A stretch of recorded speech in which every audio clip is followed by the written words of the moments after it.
আজকে ২৬শে মার্চ ২০২৬ আজকে প্রত্যুষে আমরা জাতির শ্রেষ্ঠ সন্তানদের উদ্দেশ্যে আমরা শ্রদ্ধাঞ্জলি নিবেদন করেছি এবং আমরা এই শহীদদের রুহের মাগফিরাত কামনা করে বিশেষ মোনাজাত করেছি। আজকে বাংলাদেশের যে অভ্যুদয়, বাংলাদেশের স্বতন্ত্র রাষ্ট্র হিসেবে যে আমাদের যে আত্মপ্রকাশ, এই বীর সেনানীদের আত্মত্যাগের মাধ্যমেই অর্জিত হয়েছে। বাংলাদেশের মানুষ এই বীর সেনানীদের যে আত্মত্যাগ, তারা অত্যন্ত গর্বের সঙ্গে, অত্যন্ত শ্রদ্ধার সঙ্গে এটা স্মরণ করে এবং এটা আমাদের জাতীয় জীবনের অন্যতম একটি উল্লেখযোগ্য দিন। আজকে স্বাধীনতা দিবস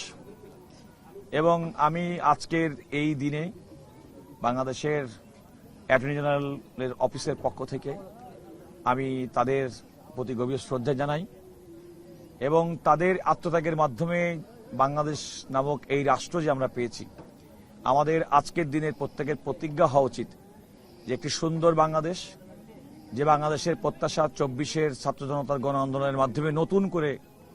পুনরুল্লেখিত হয়েছে, পুনরুজ্জীবিত হয়েছে, সেটা যেন আমরা বহন করতে পারি এবং আগামী দিন বাংলাদেশের আমাদের যার যার পরে যে দায়িত্ব, সে দায়িত্ব পালনের মাধ্যমে সুন্দর বাংলাদেশ বিনির্মাণে ভূমিকা রাখতে পারি। আজকের দিনে ২৬শে মার্চের আজকের এই স্বাধীনতা দিবসে এটাই হচ্ছে আমাদের সংকল্প এবং আমি আজকের দিনে আমি সব শহীদের প্রতি আবারও গভীর শ্রদ্ধা নিবেদন করছি।